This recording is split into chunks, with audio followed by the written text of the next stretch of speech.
Hello guys, क्या हाल है? कैसे आप लोग? सब ठीक हैं? उम्मीद है आप लोग सब खैरियत से होंगे। आज के इस वीडियो लेक्चर में हम सॉलिड मैकेनिक्स ME 202 का चैप्टर नंबर 6 बेंडिंग डिस्कस करने जा रहे हैं, जिसके अंदर हम लोग जो है वो शेयर फोर्स डायग्राम और बेंडिंग मोमेंट डायग्राम्स बनाना सीखेंगे। इसके बाद हम लोग जो है फ्लेक्चर फॉर्मूले के कुछ न्यूमेरिकल्स करेंगे और इसके बाद हम लोग जो है मैक्सिमम डिफ्लेक्शंस कैलकुलेट करना सीखेंगे। तो ये लेक्चर हमारे पास बहुत ज़्यादा इंपॉर्टेंट है और इस लेक्चर में से हमारे पास जो है एग्जाम में 12 मार्क्स का क्वेश्चन लाजमी आता है SFD और BMD बनाने के लिए, तो इसको गौर से देखिएगा। लेक्चर के स्टार्ट करने से पहले I am thankful to my teacher sir Usama Anees के जिनकी वजह से I am now capable to deliver this lecture to you. मैं आज इस काबिल हूँ कि ये लेक्चर आप लोगों तक पहुँचा सकता हूँ। ओके, सो स्टार्ट करते हैं लेक्चर को। सबसे पहले हमारे पास डेफिनेशन आती है बेंडिंग की।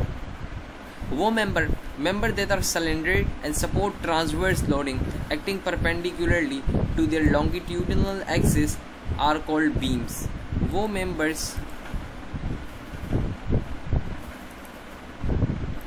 मेंबर जो कि हमारे पास लॉन्गिट्यूडनल एक्सिस के ऊपर परपेंडिकुलर लोडिंग बर्दाश्त करने की सलाहियत रखते हैं, वो हमारे पास क्या कहलाते हैं?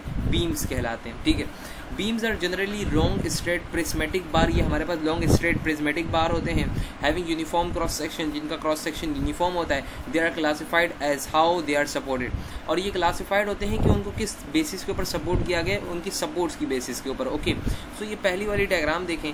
यहाँ पर दोनों तरफ से हमारे पास क्या है? सपोर्ट्स लगे हुए। एक जगह पर फिक्स सपोर्ट है, एक जगह के ऊपर रोलर सपोर्ट है, तो ये बीम कहलाती है सिंपली सपोर्टेड बीम।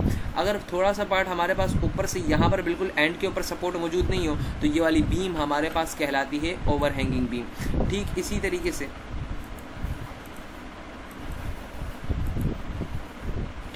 तरीके से अगर हमारे पास जो है फिक्स सपोर्ट, एक बीम फिक्स सपोर्ट से जॉइंट हो, तो वो बीम हमारे पास कहलाती है कैंटिलीवर बीम। ओके, अब देखें टाइप्स ऑफ लोडिंग। हमारे पास लोडिंग की टाइप्स कितनी है? 3 टाइप्स हैं। पहला हमारे पास है पॉइंट लोड, दूसरा हमारे पास है UDL यूनिफॉर्मली डिस्ट्रीब्यूटेड लोड, और तीसरा हमारे पास है VDL। ठीक है, अच्छा, सो ये हमारे पास थी बेंडिंग, और बेंडिंग की डेफिनेशन, बीम्स की डेफिनेशन, और इसकी बीम्स की कुछ टाइप थी और लोडिंग की कुछ टाइप्स आप लोगों ने पढ़ी। ठीक है, इसके बाद हम लोग जो है SFD और BMD बनाने के कुछ रूल्स पढ़ने जा रहे हैं। ठीक है, सो देखें यहाँ पर सबसे पहले जनरल रूल लिखा हुआ है कि अगर आप पॉइंट लोड बना रहे हैं तो आपकी जो SFD होगी ना, SFD वो आपके पास किस तरीके से बनेगी? वो बनेगी रेक्टेंगुलर हॉरिजॉन्टल स्टेप्स के अंदर। इस तरीके से देख रहे हैं आप, रेक्टेंगुलर हॉरिजॉन्टल स्टेप्स के अंदर। और अगर आपकी BMD होगी पॉइंट लोड के अंदर, तो उसकी हमारे पास डायग्राम कैसे बनेगी? इंक्लाइन डायग्राम बनेगी। ठीक है, ठीक इसी तरीके से अगर आपके पास UDL हुई, देख सकते हैं आप UDL हुई, तो उसकी आपके पास देखें, जो इसकी आपके पास BMD थी ना पॉइंट लोड की, वो इसकी आपके पास क्या बन जाएगी? वो इसकी SFD बन जाएगी। ठीक है, इस तरीके से चलना है। और हमारे पास इसकी BMD हमारे पास क्या होगी? पैराबोलिक होगी। ठीक है, ये देख रहे हैं आप, पैराबोलिक कर्व बन रहा है हमारे पास। अच्छा, इसके बाद आते हैं VDL के ऊपर। ये हमारे पास क्या है? VDL है ट्रायंगुलर शेप के अंदर। तो अब इसका जो पैराबोला, इसकी BMD थी, वो इसकी क्या बन जाएगी? इसकी SFD बन जाएगी। ठीक है, और ये हमारे पास क्या हो जाएगा? इसकी BMD हमारे पास क्या होगी? VDL की 3rd डिग्री कर्व। अब सवाल अक्सर बच्चा ये करता है कि सर हमारे पास जो है 3rd डिग्री कर्व और पैराबोलिक कर्व के अंदर क्या फ़र्क है? सो डायग्राम के अंदर कोई फ़र्क नहीं है। डायग्राम तो आप लोगों ने सिंपल कर्व ही बनाना है, लेकिन आपकी जो इक्वेशन बनेगी ना, उसके अंदर डिफरेंस आ रहा होगा। सो इसमें परेशान होने वाली बात नहीं है। सिंपल आपने क्या बना देना है? कर्व बना देना है। तो याद रखिएगा कि पॉइंट लोड के अंदर SFD के अंदर हमारे पास रेक्टेंगुलर बॉक्सेस बनते हैं, और BMD के अंदर हमारे पास जो है इंक्लाइंड लाइन, फिर वही इंक्लाइंड लाइन SFD हो जाती है UDL की, और उसकी VDL के अंदर हम लोग पैराबोलिक कर्व बनाते हैं, फिर वही पैराबोलिक कर्व SFD हो जाता है VDL का, और इसकी BMD के अंदर हम लोग जो है 3rd डिग्री कर्व बनाते हैं। ओके, ये हमारे पास थे बेसिक रूल जो कि आपको डायग्राम बनाते वक्त याद होने चाहिए। Now we are going to discuss problem number 1। Problem number 1 के अंदर देखें, हमारे पास जो है ये सिंपली सपोर्टेड बीम है, दोनों तरफ से सपोर्टेड है, और यहाँ पर एक UDL एक्ट हो रही है। UDL जो हमारे पास एक्ट हो रही है, उसका वेट हमारे पास क्या है? पॉइंट लोड का W। ठीक है, सो हमेशा याद रखिएगा, 2 बातें आपने याद रखनी है UDL के अंदर। 2 बातें आपने याद रखनी है कि आपके पास सबसे पहले UDL का जो रिजल्टेंट होगा वो बिल्कुल लाई करेगा सेंटर में, मतलब कि L/2 के ऊपर। कहाँ पर लाई करेगा? L/2। यहाँ से भी L/2 का डिस्टेंस है, यहाँ से भी। और इसका रिजल्टेंट का हमारे पास तरीका है कि जो भी आपके पास लोड होगा उसको मल्टीप्लाई करवा दो टोटल लेंथ से। किससे? टोटल लेंथ से। पहली बात ये, और दूसरी बात जो मैंने आपको बताई कि ये कहाँ पर लाई करेगा, ये लाई करेगा बिल्कुल सेंटर के ऊपर, ठीक है। सो ये दो बातें याद रखते हुए आपने जो है सबसे पहले इसकी क्या बना देनी है, फर्स्ट स्टेप के अंदर फ्री बॉडी डायग्राम बना देनी है, बना दी। अच्छा, WL यहाँ पर है तो दोनों तरफ से, दोनों सपोर्ट से ऊपर की तरफ लोडेड लग रही होगी, यहाँ पर BY, यहाँ पर AY, और इसकी क्योंकि ये हमारे पास जो है पिन सपोर्ट है, दो रिएक्शन आ जाएंगे, AX, ये AX लिखा हुआ है और ये जो है AY लिखा हुआ है, तो यहाँ पर दो रिएक्शंस आ जाएंगे। देखें WL है ना, तो WL इक्वली तकसीम होगी L/2 के डिस्टेंस के ऊपर, डिस्टेंस क्योंकि दोनों तरफ से सेम है, तो एक हो जाएगा 0 पहली फुर्सत के अंदर। AY और BY के पास, इसके पास भी क्या जाएगा, इसके पास भी जाएगा WL/2, और AY के पास भी क्या जाएगा, आप लोग देख सकते हैं AY के पास भी चला गया WL/2, और समेशन ऑफ Fx क्या हो गया 0। आपने रिएक्शंस निकाल लिए सबसे पहले, इसके बाद देखें आपने रिएक्शंस निकाल लिए। रिएक्शंस निकालने के बाद आपने क्या किया, ये आपने इसकी FBD के अंदर ही आप क्या कर देंगे, शो कर देंगे, ठीक है। अच्छा, फिर इसके बाद हम लोग करेंगे सेक्शनिंग। फ्री बॉडी डायग्राम के बाद दूसरा स्टेप हमारे पास होता है सेक्शनिंग। तो देखें यहाँ पर जो है सेक्शनिंग की गई है, ये हमारे पास है सेक्शनिंग का स्टेप। इन्होंने यहाँ पर कट किया हुआ है, ठीक है, कट किया हुआ है। अच्छा, कट जब किसी पार्ट को कर लिया, यहाँ पर हम लोगों के पास सपोर्ट था A, यहाँ पर हमारे पास फोर्स लग रही थी अपवर्ड डायरेक्शन में WL/2, x डिस्टेंस के ऊपर कट किया है, तो अब हमारे पास W का रिजल्टेंट क्या हो जाएगा, WX हो जाएगा, क्योंकि टोटल डिस्टेंस x है, और इसका जो है, इसका यहाँ से लेकर यहाँ तक का फासला क्या होगा, x/2 होगा, और यहाँ से लेकर यहाँ तक का फासला भी क्या होगा, x/2 होगा, क्योंकि ये बिल्कुल सेंटर में लाई करता है। अब देखें शेयर फोर्स निकालने का क्या होगा, हमारे पास V नीचे की तरफ जा रहा है, हम लोगों ने लेफ्ट नीचे वाली फोर्स को यहाँ पर लिखा है, तो V प्लस W एक साथ में आ गया, और ऊपर जाने वाली फोर्स को हम लोगों ने राइट हैंड साइड पे लिखा है, तो क्या है WL/2 आ गया। यहाँ से शेयर फोर्स को अकेला किया तो मेरे पास क्या हुआ, WL/2 माइनस WX। अब यहाँ से इसके अंदर से मैंने W कॉमन निकाल लिया, तो मेरे पास this is called equation number 1। अब इसके अंदर x की मैं मुख्तलिफ वैल्यूज सब्स्टिट्यूट करूँगा। पहले मैंने x की वैल्यू रखी 0, तो यहाँ पर मेरे पास क्या आ गया, WL/2 आया, पहला शेयर स्ट्रेस। दूसरा शेयर स्ट्रेस L हाफ के ऊपर मैंने किया तो मेरे पास आया 0। फिर इसके बाद मैंने L के ऊपर किया तो मेरे पास क्या आया, माइनस WL/2, 3 शेयर स्ट्रेसेस आ गए।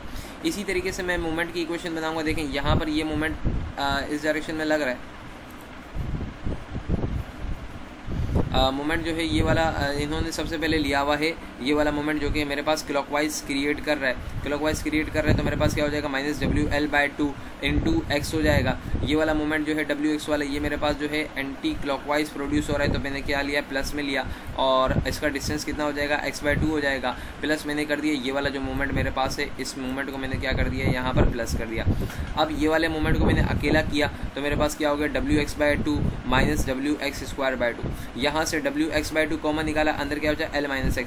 पहले x = 0 किया तो मेरा मोमेंट 0 आया, फिर L = x = L हाफ किया तो मेरे पास मोमेंट क्या आ गया, यहाँ पर आप लोग देख सकते हैं L हाफ करूँगा तो L - L हाफ मेरे पास बाहर बचेगा ब्रैकेट के अंदर, तो L हाफ इससे मल्टीप्लाई होगा तो आएगा WL² 8, ठीक है। इसके बाद नेक्स्ट स्लाइड के अंदर x L की जगह पुट करूँगा तो मोमेंट क्या आ जाएगा, 0। फिर लास्ट में हम लोग क्या बनाएंगे, इसकी SFD और BMD। तो आपने वो डायग्राम दोबारा ड्रॉ करनी है, उसकी प्रोजेक्शंस को नीचे क्या करना है, आपने नीचे प्रोपोगेट कराना है। इसकी देख रहे हैं, ये पहली प्रोजेक्शन, ये सेंटर में एक प्रोजेक्शन और ये यहाँ पर। तो सेंटर में हमारे पास शेयर स्ट्रेस क्या आया था, इनिशियल WL/2, फिर 0 आया था, फिर इसके बाद क्या आया था, माइनस WL/2 आया था, तो इसको मार्क कर लिया। और मोमेंट हमारे पास इनिशियल और लास्ट में 0 थी, सेंटर में क्या हुई थी, WL² 8 हुई थी। तो ये इस तरीके से हम लोग क्या बना लेंगे, इसकी SFD और BMD बना लेंगे, ओके। का हम लोगों को SFD और BMD बनाने के लिए कहा हुआ है, ठीक है। तो देखें UDL जो था उसका रिजल्टेंट मालूम करने के लिए मैंने बोला था पूरी लेंथ से मल्टीप्लाई करो और वो सेंटर में लाई करेगा। VDL याद रखिएगा, VDL जो भी हो उसको आप दो काम आपने करने हैं। VDL जो भी होगा उसको आपने मल्टीप्लाई करना है उसकी टोटल लेंथ के हाफ से, ओके, ये आपने करना है। और वो याद रखिएगा वो लाई करता है वो वाला VDL हमारे पास, या आपके पास जो ट्रायंगल टाइप होगा ना, जो आपके पास ट्रायंगल टाइप VDL होगा, तो आपके पास जो रिजल्टेंट फोर्स लाई कर रही होगी वो यहाँ से L/3 के डिस्टेंस के ऊपर होगी, और जो आपके पास ये वाला डिस्टेंस है,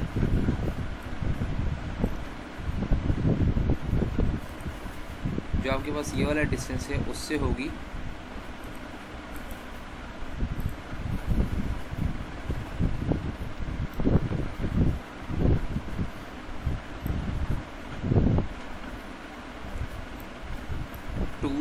L/3 के ऊपर, ठीक है। ये दो बातें आपने याद रखनी है। तो पहली बात देखें, यहाँ पर आपके पास रिजल्टेंट आ गया W0L/2, सही, W0L/2 है ये, और ये यहाँ से लेकर यहाँ तक का डिस्टेंस बता रहे हैं 2L/3, और यहाँ से लेकर यहाँ तक का डिस्टेंस क्या हो जाएगा, L/3 हो जाएगा, ठीक है।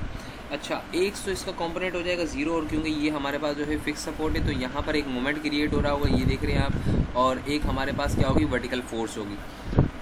सो ये वर्टिकल फोर्स तो डायरेक्ट इसके इक्वल आ जाएगी, क्योंकि एक ही फोर्स यहाँ पर एग्जिस्ट कर रही है, ठीक है, पहली बात। दूसरी बात ये कि आप ये मूवमेंट किस तरीके से निकालेंगे, तो यहाँ पर देखें आपने SFD बनाए, आपने जो है फ्री बॉडी डायग्राम बनाई हुई है। इस फ्री बॉडी डायग्राम के अंदर देखें अभी आप क्या करेंगे, मूवमेंट अप्लाई करेंगे। सो ये मूवमेंट आपके पास बराबर होगा, ये क्योंकि मेरे पास जो है एंटी क्लॉकवाइज से क्लॉकवाइज मूवमेंट के बराबर होगा। यहाँ पर जो है क्लॉकवाइज मूवमेंट लिया हुआ है। सो क्लॉकवाइज मूवमेंट के अंदर मेरे पास क्या होगा, यहाँ से लेकर यहाँ तक का डिस्टेंस मैंने लिया 2L/3, और ये वाली फोर्स मैंने ली W0L/2। जब इसको सॉल्व किया तो मेरे पास मूवमेंट आ गया W0L²/3। तो यहाँ पर क्या लिखा हुआ है, W0L²/3 मूवमेंट आ गया। ये मेरे पास क्या बन गई, इसकी मैंने फ्री बॉडी डायग्राम बना दी, ठीक है। अच्छा, अब इसकी करनी है सेक्शनिंग। इसकी सेक्शनिंग मैं कर रहा हूँ यहाँ से, ठीक है, यहाँ से मैं सेक्शनिंग कर रहा हूँ, और मैंने कहाँ से सेक्शनिंग की है मुझे मालूम नहीं है, मैंने उसको एक्स का नाम दे दिया है। अब यहाँ पर देखें, यहाँ पर जो सवाल ये आता है, बच्चा जो सवाल पूछता है वो बोलता है सर ये वाला रिजल्टेंट किससे आया हमारे पास, W0X/L × X/2। तो ये किस तरीके से आया, देखें आपके पास ये जो फोर्स थी, ये वाली जो फोर्स थी क्या लाई कर रही थी, W0 यहाँ से लेकर ये जो पूरी फोर्स ये थी W0, मुझे यहाँ की फोर्स चाहिए ना, यहाँ की फोर्स चाहिए, तो ये फोर्स हो जाएगी, ये हो जाएगा perpendicular W0 is equal to, मुझे ये वाली यहाँ की फोर्स मालूम करनी है, जिसको मैंने क्या नाम दिया है, Y का नाम दिया है। अच्छा, इसकी हमारे पास बेस थी L, और इसकी बेस हमारे पास जहाँ से कट किया वो क्या हो जाएगी, X, तो Y हो जाएगा W0X/L। यहाँ पर मेरे पास ये वाला जो आ रहा है ना, ये वाला डॉटेड, ये आ रहा है W0X/L। अब इसका रिजल्टेंट निकालना है तो W0X/L को मैं किससे मल्टीप्लाई करा दूंगा, मैंने क्या बताया था, आप उस लेंथ के जो आपके पास मौजूद है उसके हाफ से कर दोगे। तो यहाँ पर देखो इससे मल्टीप्लाई करवाए, और कहाँ पर लाई करेगा, यहाँ से लेकर यहाँ तक का डिस्टेंस कितना है, X/3, और ये डिस्टेंस कितना है, 2X/3, ठीक है। फिर आप क्या करेंगे, अपने इस एक्सप्रेशन के ऊपर शेयर फोर्स आपके पास यहाँ पर जो है नीचे की तरफ हमेशा लेंगे जहाँ पर आपने काटा है, और मोमेंट आप जो है एंटी क्लॉकवाइज लोगे, ठीक है। याद रखना जहाँ पर आपने कटिंग किया है वहाँ पर शेयर फोर्स डाउनवर्ड लेनी है, और वहाँ पर मोमेंट जो है आप लोगों ने एंटी क्लॉकवाइज हमेशा लेनी है, ठीक है। सो यहाँ पर देखें ये वाली शेयर फोर्स हमारे पास इज इक्वल टू नीचे आने वाली, क्योंकि ये भी नीचे आ रही है तो यहाँ पर मैंने क्या ले ली, माइनस में ले लिए, minus W0X² / 2L plus W0L/2, ठीक है। यहाँ से W0/2 मैंने कॉमन निकाला। अब X की पहले वैल्यू 0 डाली तो मेरे पास पहली शेयर फोर्स आ गई, फिर मेरे पास X की वैल्यू मैंने 2L/3 डाली तो मेरे पास दूसरी आ गई, फिर X = L डाली तो मेरे पास तीसरी आ गई, तीनों शेयर फोर्सेज आ गई। इसी तरीके से मूवमेंट की इक्वेशन बनाइए। ये वाला मूवमेंट एंटी क्लॉकवाइज मूवमेंट जो है इसके क्योंकि ये भी इसी डायरेक्शन में मूवमेंट क्रिएट करेगा X/3 के, तो मैंने यहाँ पर क्या लिया हुआ है, माइनस का सिंबल लिया हुआ है। दूसरा मूवमेंट जो है मेरे पास कौन क्रिएट कर रहा है, दूसरा मूवमेंट यहाँ पर मेरे पास ये वाली फोर्स क्रिएट कर रही है जो कि अपोजिट डायरेक्शन में W0L/2, और इसका डिस्टेंस कितना है X। और तीसरी मेरे पास मूवमेंट खुद है W0L²/3, तो मैंने जो मेरे पास सेम डायरेक्शन में थी उसको मैंने क्या ले लिया, इक्वल के दूसरी तरफ माइनस में ले लिया। इस पूरे एक्सप्रेशन को सॉल्व किया, ये बना। फिर X = 0 सब्स्टिट्यूट किया तो मेरे पास आया माइनस W0L²/3, और X = L सब्स्टिट्यूट किया तो मेरे पास क्या आया, 0। अब इसकी SFD और BMD देखते हैं। मेरे पास मैंने शेयर फोर्सेस और मूवमेंट मैंने नोट डाउन कर लिए कि मेरे पास क्या क्या है। अब मैंने इसकी डायग्राम बनाना शुरू की। मैंने इसकी प्रोजेक्शन पहले नीचे डाली। अब देखें शेयर फोर्स स्टार्ट में कितनी थी, W0L/2, लास्ट में हो गई 0, तो मैंने यहाँ पर अच्छा। और ये मेरे पास क्या है, VDL है ना, तो इसकी जो मेरे पास SFD बनेगी वो कैसे बनेगी, मेरे पास SFD मेरे पास बनेगी पैराबोलिक, और BMD मेरे पास बनेगा 3rd डिग्री कर्व। तो यहाँ पर देखें W0L²/3 यहाँ पर आया, और ये ऐसे 0 हो गया, तो ये भी मेरे पास क्या है, कर्व बन गया। दोनों कर्व बनेंगे क्योंकि ये मेरे पास क्या था, VDL था, ठीक है, ओके।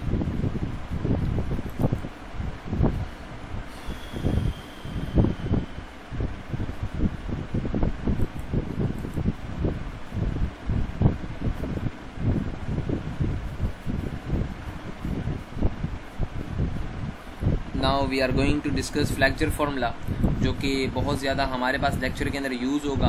फ्लेक्चर फार्मूला, सो फ्लेक्सर फार्मूला आप लोग देख लीजिए कि ये हमारे पास क्या ड्राइव हुआ है, इसका एक्सप्रेशन हम लोग यूज़ करने जा रहे हैं, इसकी टर्म से आपको वाकिफियत होनी चाहिए और इसको याद क्या किस तरीके से करना है, इसको याद करने का तरीका आप लोग लाजमी देख लें। मैं इस पूरे एक्सप्रेशन को उल्टा कर रहा हूँ। पहले तो देखें, ये हो जाएगा I/m is equals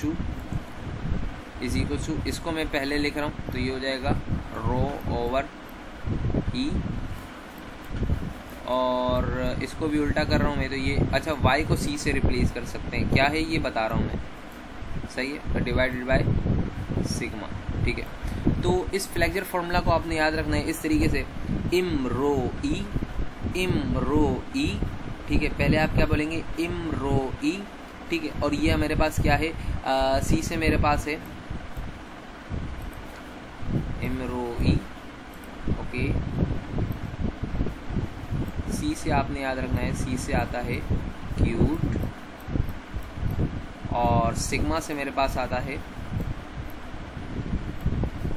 sweet heart. तो आपने फॉर्मूला इस तरीके से याद रखना है। There is one of my close friend कि जिसने ये फॉर्मूला याद करवाया था इस तरीके से, इम रो ई is very cute and sweetheart, Imroe is very cute and sweetheart, Imroe is very cute and sweetheart। अब आई यहाँ पर क्या है, आई यहाँ पर हमारे पास जो है वो मोमेंट ऑफ इनर्शिया है, मोमेंट ऑफ इनर्शिया है, ठीक है। और एम मेरे पास क्या है, मोमेंट है, रो मेरे पास रेडियस है, ई यंग मॉड्यूलस है, सिग्मा मेरे पास जो है स्ट्रेस है, और ये मेरे पास जो है सेंट्रल डिस्टेंस है। किसी भी पॉइंट का सेंट्रल एक्सिस या न्यूट्रल एक्सिस से जो डिस्टेंस होगा उसको मैं किससे डिनोट करूंगा, सी से। अगेन इम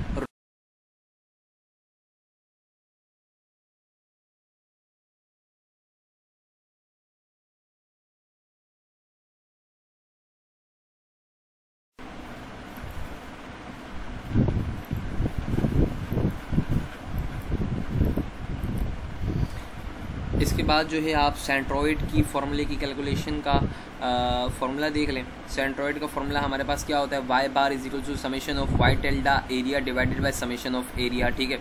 आई का अगर हमारे पास जो है सर्कुलर क्रॉस सेक्शन होगा तो क्या होगा, पाई बाय 64 डी की पावर 4, और अगर हमारे पास जो है रेक्टेंगुलर क्रॉस सेक्शन होगा तो क्या होगा 1/12 BD3। अगर हमारे पास जो है पैरेलल एक्सिस थ्योरम अप्लाई हो रहा होगा, पैरेलल एक्सिस थ्योरम अप्लाई हो रहा होगा, मतलब कि बॉडी हमारे पास सिमेट्रिक नहीं होगी, तो हमारे पास आई का क्या फॉर्मूला होगा, आई डैश प्लस AD²। ये जो डी है ना, ये हमारे पास है कंप्लीट बॉडी के सेंटर से, बॉडी सेंटर टू ऑब्जेक्ट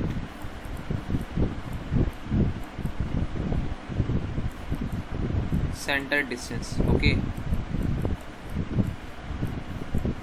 उस बॉडी के देखिए, एक मुकम्मल बॉडी जो है वो आपको ट्रायंगल, स्क्वायर, रेक्टेंगल इसका मजमूआ होगी, तो उन छोटी छोटी शेप से लेकर उस कंप्लीट बॉडी के सेंट्रॉइड से जो डिस्टेंस होगा ना, वो हमारे पास क्या है, डी है, ठीक है। ये आपने याद रखना है। सो सबसे पहला न्यूमेरिकल देखें, सबसे पहला न्यूमेरिकल आपको एक दी हुई है टी बीम। इस टी बीम का कह रहा है कि हम लोगों को जो है सेंट्रॉइड लोकेट करके दे दो, सेंट्रॉइड कहाँ पर लाई कर रहा है, तो ये आपके पास एक्सप्रेशन है।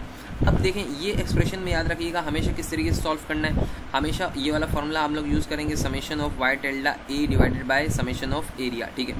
अच्छा जनाब, ये देखें, सबसे पहले आप क्या करेंगे, इस बॉडी का सेंटर, पहले ये वाला रेक्टेंगल, इसका सेंटर, ये हमारे पास मैंने जो है डेटम लाइन सपोज कर ली, मेरे पास डेटम लाइन कौन सी, ये वाली डेटम लाइन है। मैं सारे डिस्टेंस जो है इस लाइन से कंसिडर कर रहा हूँ।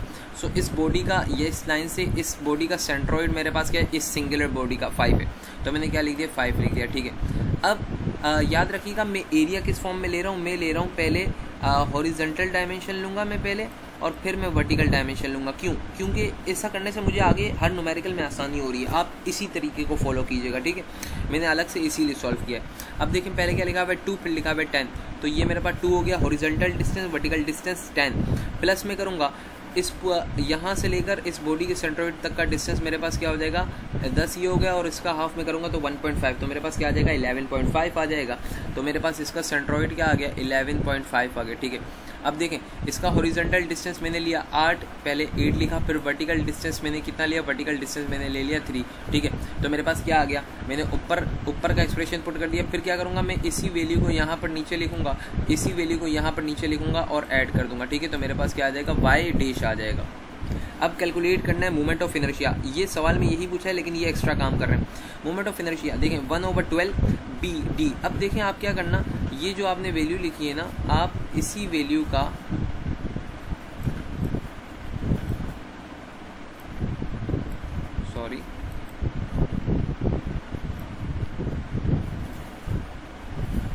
देख रहे हैं आप, ये वाली जो वैल्यू है 2 × 10 इसका क्यूब कर देना है, फिर अगेन इसको रिपीट कर देना है, तो एरिया आ जाएगा। डी स्क्वायर में क्या करना है, ये वाला इसको जो है इससे क्या करना है, सब्ट्रैक्ट करके स्क्वायर कर देना है, सिंपल। अगेन वही वाली सीक्वेंस। अब इस बॉडी की बात हो रही है 1/12 फॉर्मूले का बी डी क्यूब 8 × 3 का क्यूब। इस वजह से आपको बोल रहा था वर्टिकल और हॉरिजॉन्टल का ख्याल रखें, पहले हॉरिजॉन्टल फिर वर्टिकल रखें। फिर अगेन इसको हम लोगों ने क्या किया, अगेन हम लोगों ने इसको रिपीट किया और हम लोगों ने क्या किया 8.55 माइनस क्या कर दिया, अब इसके सेंट्रोइड से हम लोगों ने क्या किया माइनस किया और उसका स्क्वायर ले लिया। तो ये तरीका होता है, इस तरीके को फॉलो करते जाइए तो आपके पास आई की वैल्यू भी बआसानी कैलकुलेट हो जाएगी। ओके, नेक्स्ट क्वेश्चन हमारे पास है, a beam has a rectangular cross section and subjected to the stress distribution. आपको क्या मालूम करना है, determine the internal moment M मालूम करना है एट द सेक्शन यूजिंग पहले किस तरीके से फ्लेक्चर फॉर्मूले से, और दूसरा हम लोगों को मालूम करना है बाय रिजल्टेंट स्ट्रेस डिस्ट्रीब्यूशन से, ठीक है। इन दो तरीकों से मालूम करना है।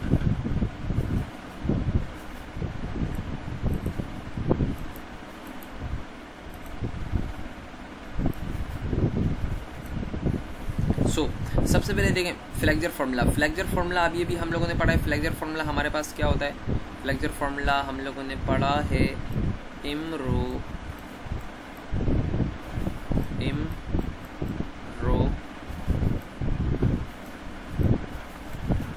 ई is cubed and squared. Okay, so इस फॉर्मूले के अंदर मुझे स्ट्रेस मालूम करना है, तो मैं ये वाला पार्ट कंसिडर करूँगा एक और ये वाला पार्ट कंसिडर करूँगा। तो मेरे पास फॉर्मूला हो जाएगा I/m इज इक्वल टू C/सिग्मा, ठीक है। यहाँ से देखें सिग्मा को अकेला कर लिया। अब मेरे पास क्या आया, MC/I आया, ठीक है, MC/I। सो m तो मेरे पास m मोमेंट, मुझे क्या मालूम करना है, मोमेंट मालूम करना है। m को मैं अकेला कर लूँगा तो मेरे पास क्या हो जाएगा, मेरे पास हो जाएगा सिग्मा/I/C।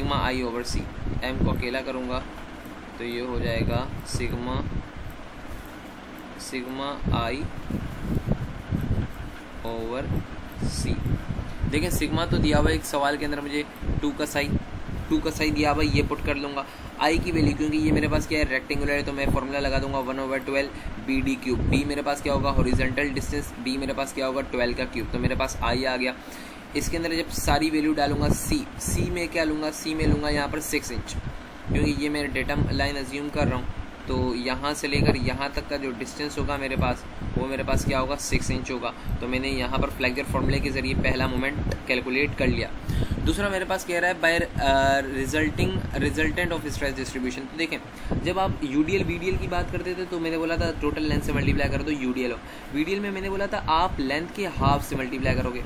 तो यहाँ पर आप लेंथ के हाफ से मल्टीप्लाई नहीं कर सकते क्योंकि स्ट्रेस है। अगर फोर्स होती यूडीएल फोर्स होती है वीडीएल फोर्स होती तो मैं लेंथ के हाफ से करता, लेकिन यहाँ पर क्योंकि मेरे पास क्या है, यहाँ पर मेरे पास जो है वो स्ट्रेस है, तो मैं क्या करूँगा, मैं इसके एरिया के हाफ से करूँगा। मतलब कि मैं क्या करूँगा 36 इसका एरिया होगा डिवाइडेड बाय 2 करूँगा, ठीक है। और इसको मैं मल्टीप्लाई करा दूंगा जो मुझे स्ट्रेस डिस्ट्रीब्यूशन दी गई है। स्ट्रेस डिस्ट्रीब्यूशन मुझे कितनी दी हुई है, स्ट्रेस डिस्ट्रीब्यूशन मुझे दी हुई है, देखें एरिया ये कंसिडर किया है 6 ये वाला और 6 ये वाला, ठीक है। इसके ऊपर एक्ट हो रहा है ना, मैं ये वाला ट्राइंगल कंसिडर कर रहा हूँ। तो इस तरीके से मेरे पास 6 का क्या हो गए 36 हो गया। तो ये वाला मैंने एरिया लिया, उसका हाफ किया, और मेरे पास जो स्ट्रेस हो रही है वो क्या है 2, तो 2 से 2 कैंसिल आउट हो जाएगा। फोर्स मेरे पास कितनी आ जाएगी 36 KIP आ जाएगी। ये फोर्स निकालने का तरीका है, जब स्ट्रेस डिस्ट्रीब्यूशन दी गई हो तो आप एरिया कंसिडर करते हैं। आपने फोर्स निकाल ली, ये फोर्स यहाँ पर लाई कर रही होगी और एक फोर्स यहाँ पर लाई कर रही होगी 36 की। अच्छा, यहाँ से लेकर यहाँ तक का डिस्टेंस कितना है 2/3 तो यहाँ से लेकर यहाँ तक का डिस्टेंस भी क्या होगा, ये भी होगा 2/3 × 6 तो ये आपके पास आएगा 4 और ये भी आपके पास क्या आएगा 4 आएगा। 4 मेरे पास कितने हो जाते हैं टोटल, इन दो को जब मैं ऐड करता हूँ तो इन दो फोर्स के दरमियान में डिस्टेंस है 8 का। तो मैं जब ये वाली जो मेरे पास फोर्स आई है 36 को जब मैं मल्टीप्लाई करवाऊँगा 8 से तो मेरे पास क्या आ जाएगा, मेरे पास आ जाएगा 288 किलो पाउंड इंटू इंच। सही है, ये मेरे पास क्या आ गई, ये मेरे पास जो है मोमेंट आ गया। अब मैं इसको फीट में कन्वर्ट करना चाहूँगा तो मैं क्या कर दूंगा, 12 से मल्टीप्लाई करवा दूंगा तो मेरे पास क्या आ जाएगा 12 से डिवाइड करवा दूंगा तो मेरे पास आ जाएगा 24 kilo pound into feet. Okay, now we are going to discuss problem number 6 जिसके अंदर हम लोग कह रहे हैं the beam is made from the 3 boards, सही है, as shown in the figure, और उसके ऊपर हमारे पास मोमेंट अप्लाई हो रहा है 600 न्यूटन मीटर का। Determine the maximum bending stress और इसकी स्केच डिस्ट्रीब्यूशन वो कर दो। तो हमारे पास देखो मोमेंट दिया हुआ है ना, मैं अगेन यही वाला फॉर्मूला यूज़ करूँगा। फॉर्मूला मेरे पास क्या है, फॉर्मूला मेरे पास है m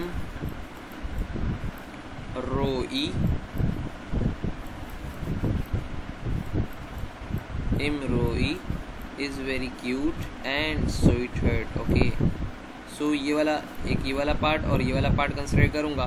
सो इस वाले पार्ट के अंदर देखें, सबसे पहले तो मुझे यहाँ पर इन्होंने क्या निकाला हुआ है, वाई डैश निकाला हुआ है। सबसे पहले देखें, जो भी आप न्यूमेरिकल करें ना फ्लेक्सर फॉर्मूला का, उसके अंदर वाई तो हमेशा निकालना ही निकालना है।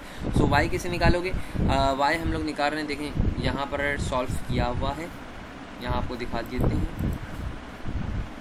और मैं जूम कर लेते हैं।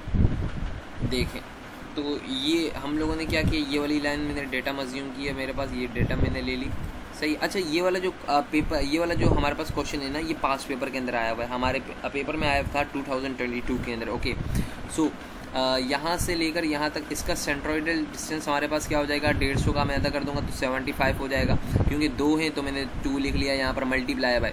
अब मल्टीप्लाई क्या किया मैंने, आपको बोला था मैं हॉरिजॉन्टल डिस्टेंस लूँगा, पहले मैंने हॉरिजॉन्टल लिया, फिर वर्टिकल मेरे पास मैंने लिया 150, फिर प्लस कर दिया।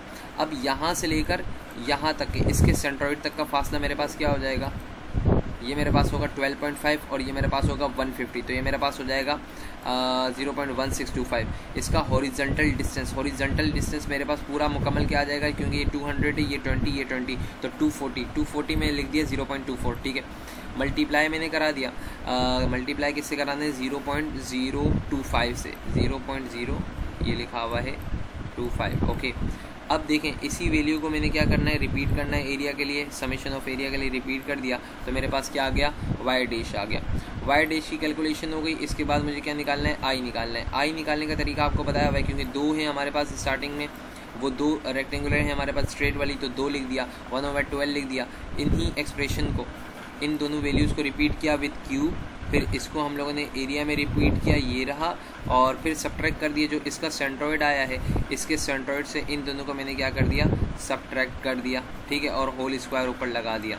अब मैंने क्या कर दिया, I1 निकाल लिया। इसके बाद I2 बिल्कुल इसी तरीके से निकालना है, ये 2 वैल्यू कंसिडर करनी है हम लोगों ने, 1/12 BD क्यूब, इसको रिपीट किया हम लोगों ने, इसके सेंट्रोइड से हम लोगों ने जो है इसका सेंट्रोइड माइनस कर दिया और उसका क्या ले लिया, स्क्वायर ले लिया, ठीक है। तो मेरे पास I2 भी ये आ गया, I2 की वैल्यू भी आ गई। अब इन दोनों को मैंने क्या कर दिया, इन दोनों को मैंने ऐड कर दिया, I1 और I2 निकालने के बाद इन दोनों को मैंने ऐड कर दिया तो मेरे पास ये आ रहा होगा। फिर इसके बाद मुझे स्ट्रेस निकालना है। स्ट्रेस निकालने के लिए मेरे पास फॉर्मूला है MC/I, तो M मुझे दिया हुआ था 600, ओके,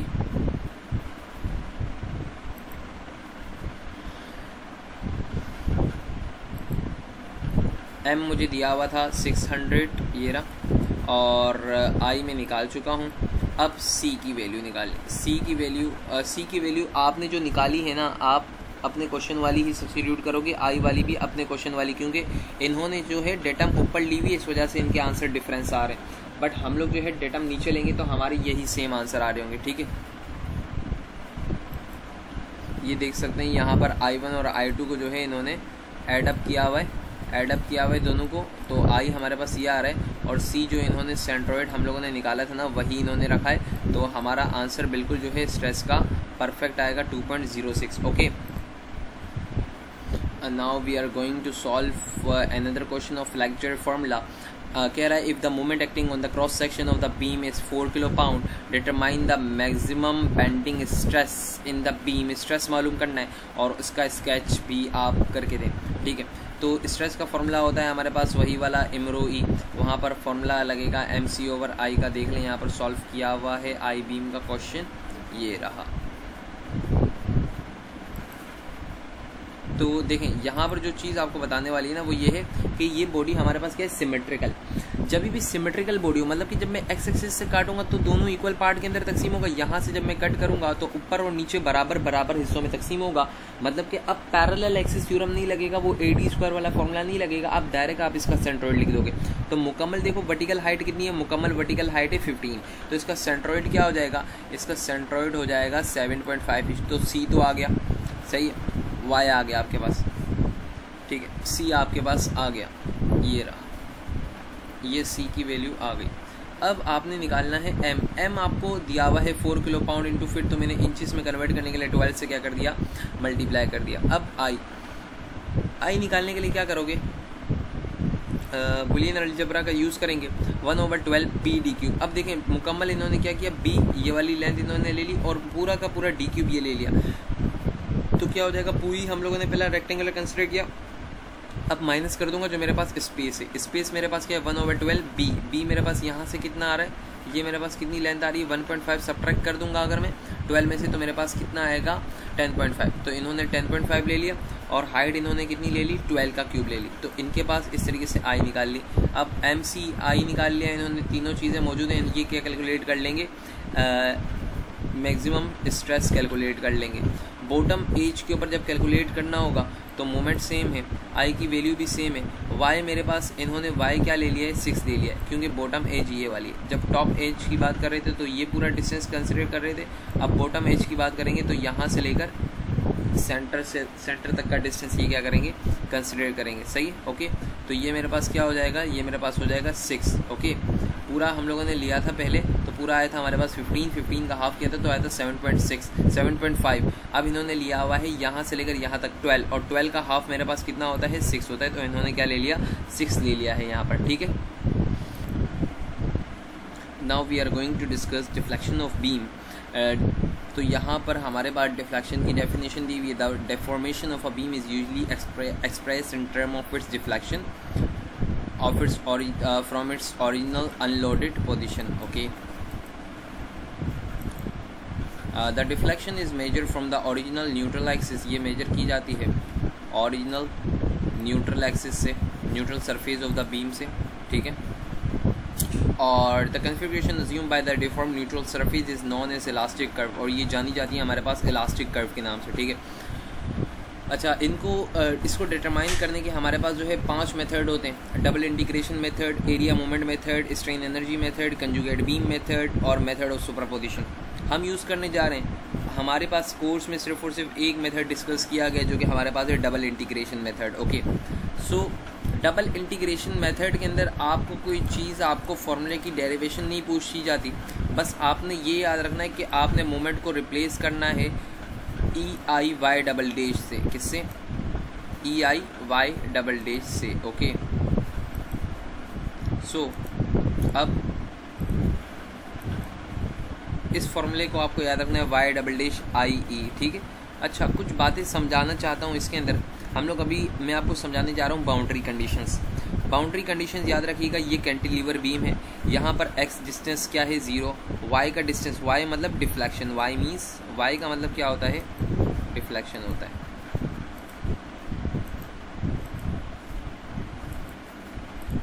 y का मतलब होता है हमारे पास डिफ्लेक्शन, और इस y बार का मतलब क्या होता है, angle, tangent angle theta, slope. Okay, slope होता है मतलब।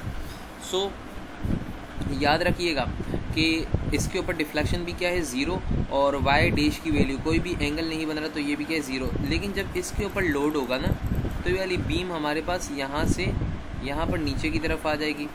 अब इस पॉइंट के ऊपर आपकी जो डिफ्लेक्शन है, मतलब आपके पास जो y की कीमत है वो क्या है, आपके पास मैक्सिमम है। और अगर मैं y डैश देता हूँ, मतलब कि यहाँ पर टेंजेंट ड्रॉ करता हूँ, तो कुछ ना कुछ एंगल भी बन रहा होगा हमारे पास, यहाँ पर कुछ ना कुछ एंगल भी बन रहा होगा।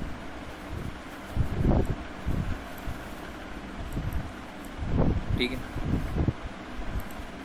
ओके। सो ये थी मेरे पास बाउंड्री कंडीशन। यहाँ पर एक्स एल होगा और y मेरे पास क्या होगा, मैक्सिमम, और y डैश एंगल भी कुछ ना कुछ एग्जिस्ट कर रहा होगा। सिंपली सपोर्टेड बीम के अंदर देखिए यहाँ पर x क्या होगा, यहाँ पर x की वैल्यू होगी 0, y की वैल्यू भी यहाँ पर क्या होगी, x यहाँ पर क्या होगा 0 होगा सिंपल, y की वैल्यू भी क्या होगी, y की वैल्यू भी 0 होगी, और y डैश की वैल्यू एंगल भी यहाँ पर क्या होगा 0 होगा। ठीक है, नहीं एंगल ज़ीरो नहीं होगा। देखें ये कर्व कुछ इस तरीके से जा रहे हैं ना, तो एंगल 0 नहीं होगा। यहाँ पर भी एंगल 0 नहीं होगा। x की वैल्यू होगी l और y की वैल्यू होगी 0 और y डैश 0 नहीं होगा। इस पॉइंट के ऊपर देखिए, इस पॉइंट के ऊपर आपके पास जो है मैक्सिमम डिफ्लेक्शन आएगी। ठीक है, मतलब कि y मैक्सिमम होगा, y डैश क्या हो जाएगा 0, क्योंकि जब आप इस तरीके से लाइन ड्रॉ करोगे तो कोई भी एंगल नहीं बनेगा, y डैश 0 हो जाएगा। और x की वैल्यू इस पॉइंट के ऊपर क्या होगी, x की वैल्यू आपके पास होगी l हाफ। तो ये याद रखिएगा कि आपके पास जो है y डैश कब 0 होता है, y कब 0 होता है, क्योंकि ये हमारे पास आगे प्रॉब्लम सॉल्विंग के अंदर ये बातें काम आने वाली है। ठीक है, सो देखें सबसे पहली प्रॉब्लम को हम लोग सॉल्व करने जा रहे हैं। सबसे पहली प्रॉब्लम के अंदर हम लोगों को जो है एक VDL दिया हुआ है और इस VDL का जो है हम लोगों को मैक्सिमम डिफ्लेक्शन बताना है। तो मैंने इसकी SFD ड्रॉ की, मैंने इसकी फ्री बॉडी डायग्राम ड्रॉ कर ली। मैंने बोला W0 हमारे पास है तो ये लाई कर रहा होगा हमारे पास इसके हाफ डिस्टेंस के ऊपर, जो कि ये रहा। फिर मैं क्या करूँगा, मैं यहाँ से जो है RAY बिल्कुल इसके बराबर होगा क्योंकि A की वर्टिकल फोर्स है, और मोमेंट एट पॉइंट A निकाल लूँगा मैं उसी तरीके से जैसे पीछे करता है। तो मेरे पास क्या आएगा, W0 L²/3 आएगा। अब मैंने क्या किया, ये वाला तरीका आपको सिखाया हुआ है कि मेरे पास किस तरीके से आया, वही सिमिलर ट्रायंगल का यूज़ करते हुए। देखो W0 मेरे पास क्या था, टोटल था, उसकी लेंथ L थी। y मुझे मालूम करना है कि जहाँ पर मैं कटिंग कर रहा हूँ वहाँ पर मेरे पास रिजल्टेंट कितना लाई कर रहा है, डिवाइडेड बाय क्या हो जाएगा, डिस्टेंस x। तो y मेरे पास बराबर हो जाएगा W0 x/L के। फिर उसको मैं मल्टीप्लाई करवा दूंगा x/2 से, तो मेरे पास ये आ गया, देख रहे हो आप, ये रहा, ये आया हुआ है W0 x/L इंटू x/2। तो मेरे पास ये रिजल्टेंट आ गए, यहाँ से x/3, यहाँ से 2x/3। ये आपने जो है शेयर फोर्स की इक्वेशन नहीं बनानी, आपने जो है मोमेंट की इक्वेशन बनानी है। तो मोमेंट की जो इक्वेशन आप बनाओगे ना इस डायग्राम को देखते हुए, तो बिल्कुल यही बनेगी। ओके, बेसिक स्टैटिकल कॉन्सेप्ट लगा के यही इक्वेशन बनेगी। फिर इस मोमेंट को आपने रिप्लेस करना है EIY डबल डैश से। आपने पहली बार इंटीग्रेट करना है तो ये हो जाएगा x²/4, x इसके साथ आ जाएगा डिवाइडेड बाय 3 और x की पावर 4 मल्टीप्लाई बाय, यहाँ पर 4 से मल्टीप्लाई होगा तो 24 प्लस C1 कॉन्स्टेंट आ जाएगा। फिर अगेन इंटीग्रेट आप करेंगे इसको, तो यहाँ पर आपके पास क्या आ जाएगा, C2 का इजाफा हो जाएगा। अब देखें बाउंड्री कंडीशन यूज़ कर रहे हैं। कंडीशन 1 आपने C2 मालूम करना है। C2 के लिए याद रखिएगा x और y दोनों 0 कर दें इक्वेशन नंबर 2 के अंदर, तो आपके पास C2 भी क्या हो जाएगा, 0 हो जाएगा। फिर इसके बाद C1 के लिए आपने क्या करना है, ये जगह देखनी है जहाँ पर y डैश 0। अच्छा, आपके पास कैंटिलीवर बीम है, कैंटिलीवर बीम के अंदर y डैश कहाँ पर 0 होता है, एंगल यहाँ पर 0 होता है। ठीक है, एंगल यहाँ पर 0 होता है और x की वैल्यू यहाँ पर क्या होती है, 0। दोनों 0 पुट की, तो मेरे पास C1 क्या आ गया, 0। अच्छा, कंडीशन नंबर 3 के लिए, कंडीशन नंबर 3 के लिए हम लोग क्या करेंगे, हम लोग मैक्सिमम डिफ्लेक्शन के लिए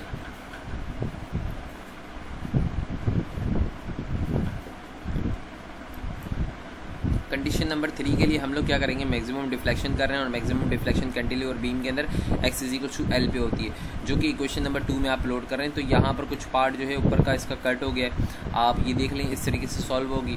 उसके अंदर x की जगह पर L पुट कर देंगे, y की जगह पर y मैक्स लिख देंगे और ये हमारे पास आ जाएगा -11 W0L की पावर 4 डिवाइडेड बाय 120। तो इस तरीके से हम लोग क्या करेंगे, सॉल्व करेंगे। ये भी same question as it is इसी की तरीके से आपने इसका पहले रिजल्टेंट निकालना है। W0L आएगा, सेंट्रल डिस्टेंस के ऊपर आएगा, फिर इसके बाद आपने जो है सेक्शनिंग कर देनी है, मोमेंट की इक्वेशन बनानी है। मोमेंट की इक्वेशन के बाद आप जो है यहाँ पर इसको इंटीग्रेट करेंगे बोथ साइड पे वाई डैश की फॉर्म में। पहली इक्वेशन ये रही, दूसरी इक्वेशन ये रही, अगेन इंटीग्रेट करेंगे तो तीसरी इक्वेशन ये रही। C2 के लिए आप क्या करेंगे, x और y को 0 पुट करेंगे। देखें ये किया हुआ है हमारे पास, पुट x एंड y 0, तो आपके पास C2 क्या आ जाएगा, 0 आ जाएगा। फिर C1 के C2 0 आ गया। अच्छा, अब C1 के लिए आप क्या करेंगे, आप जो है y डैश आपके पास कहाँ पर 0 होता है ये आप चेक करेंगे। सो y डैश, देखें ये इक्वेशन नंबर 2 इन्होंने उठाई हुई है और y डैश यहाँ पर लिया हुआ है, y नहीं है y डैश है। y डैश कहाँ पर 0 होता है, x इक्वल टू l के ऊपर, सिंपली सपोर्टेड बीम है ना। सो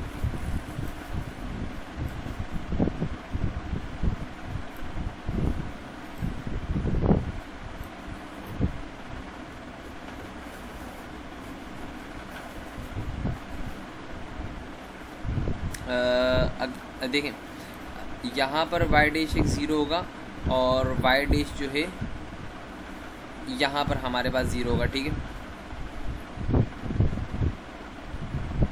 सो इन्होंने जो है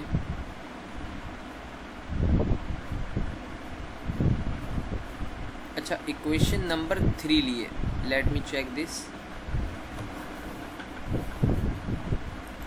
अच्छा ठीक है, बिल्कुल सही किया इन्होंने क्या किया है, देखें इक्वेशन नंबर 3 ली। इक्वेशन नंबर 3 के अंदर इन्होंने बोला कि मैक्सिमम डिफ्लेक्शन जो है ना 0 होती है। कहाँ पर 0 होती है, x इक्वल टू l के ऊपर 0 होती है। तो वहाँ पर x इक्वल टू l के ऊपर 0 होती है, यहाँ पर 0 हो गई और x की जगह पर इन्होंने क्या सब्स्टिट्यूट कर दिया, x की जगह पर इन्होंने l सब्स्टिट्यूट कर दिया। तो इस तरीके से इन्होंने जो है C1 की कैलकुलेशन कर ली। ओके, ये रहे। अब इन्होंने जो है अपने लास्ट एक्सप्रेशन के अंदर C1 और C2 दोनों को सब्स्टिट्यूट किया और बोला भाई मैक्सिमम डिफ्लेक्शन जो होती है वो L हाफ पे होती है। तो इन्होंने यहाँ पर L हाफ कंसिडर कर लिया और C1 और C2 की वैल्यू को सब्स्टिट्यूट करने के बाद इनका हमारे पास मैक्सिमम डिफ्लेक्शन आई 5W0L। W0L को इन्होंने जो है कैपिटल W का नाम दी दिया, तो इनके पास आई 5WL³ 384 EI। Okay, now we are going to discuss last question of this lecture. इस क्वेश्चन के अंदर हमारे पास कह रहा है एक कंपोजिट बीम है जो कि वुड और स्टील से बनी हुई है। It has a cross sectional area is shown. If the beam is subjected to a bending moment, अगर उस बीम के ऊपर बेंडिंग मोमेंट लग रही है 2 किलो पाउंड की, determine the normal stress at the point B and C. B और C के ऊपर, इस बी के ऊपर मालूम करके दो और इस पॉइंट सी के ऊपर क्या मालूम करके दो, नॉर्मल स्ट्रेसेस मालूम करके दो। हम लोगों को दोनों की ई की वैल्यू दी गई है। तो याद रखिएगा ये इस तरीके के क्वेश्चन किस तरीके से सॉल्व होते हैं, जब आपके पास दो तरह की एक ही बीम के अंदर दो मटेरियल यूज़ हो रहे हो तो हम लोग करते हैं ट्रांसफॉर्मेशन। हम लोग या तो वुड को स्टील में ट्रांसफॉर्म करेंगे या तो स्टील को वुड में ट्रांसफॉर्म करेंगे। इस क्वेश्चन के अंदर हमारे पास जो है वुड को स्टील के अंदर ट्रांसफॉर्म किया गया है। याद रखिएगा जब भी आप लेस स्टिफ मटेरियल से हायर स्टिफ मटेरियल में जाते हैं तो आपके पास कन्वर्जन फैक्टर n की वैल्यू लेस देन 1 होती है। ओके, जब भी आप नरम मटेरियल से हार्ड मटेरियल में जाते हैं तो n की वैल्यू क्या होती है, लेस देन 1 होती है। अगर स्टील से वुड में जा रहे हैं तो n की वैल्यू ग्रेटर देन होनी चाहिए 1 से। तो यहाँ पर हम लोग जो है कन्वर्जन कर रहे हैं, किस में से किस में कन्वर्ट हो रहे हैं, हम लोग जो है वुड में से कन्वर्ट हो रहे हैं।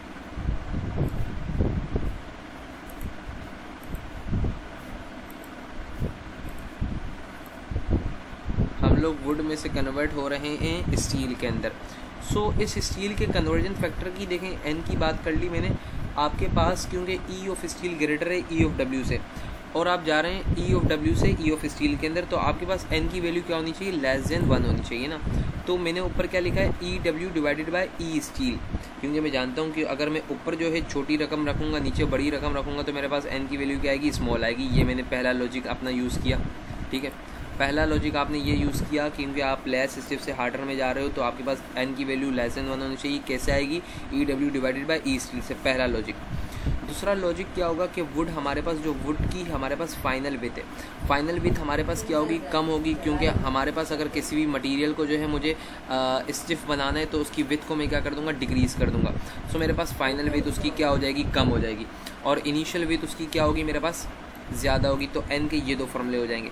इन दो फॉर्मूले के ज़रिए से इन दो को जब मैं कंपेयर कराऊंगा तो मैं वुड की क्या निकाल सकता हूँ, फाइनल विथ निकाल सकता हूँ। और जब मैं फाइनल विथ निकालूंगा, देखें नेक्स्ट हम स्लाइड में मैं आपको ले चलता हूँ। देखें फाइनल विथ मैंने जो निकाली इसको BSC का नाम दिया, आप BF का भी नाम दे सकते हैं। N 12 divided by 200 multiply by जो इसका इनिशियल था कितना था, 150, तो मेरे पास क्या आ गई, 9 मिलीमीटर आ गई। देखें यहाँ पर बिल्कुल यही की कन्वर्जन है और इसकी मैंने क्या लिखी हुई है, 9 मिलीमीटर लिखा हुआ है। ठीक है, एन की वैल्यू आपने निकाल ली। एन के बाद आपने क्या करना है, आपने सिंपल वही वाला काम करना है जो फ्लेगर फार्मूला में करते थे। आपने वाई डेल्टा वाई बार कैलकुलेट करना है सेंट्रॉइड, फिर उस सेंट्रॉइड के ज़रिए आई कैलकुलेट करना है। देखें इसका सेंट्रॉइड इसी तरीके से कैलकुलेट होगा। 0.15 हम लोगों ने लिया, जो हमारे पास नीचे जो हमारे पास इस तरीके से बना हुआ है, ठीक है, स्टील का जो बना हुआ है इसका हम लोगों ने डेटम लिया और 0.15 लिया। फिर उसकी हम लोगों ने जो है हम लोगों ने बेस ली। बेस हमारे पास कितनी गिवन है, हॉरिजॉन्टल डिस्टेंस ये वाला डिस्टेंस कितना गिवन है हमारे पास, इसका 150 गिवन है। 1 सेकेंड, 0.15 लिया हुआ है इन्होंने, किसका है ये टोटल मेरे पास जो है 1 सेकेंड,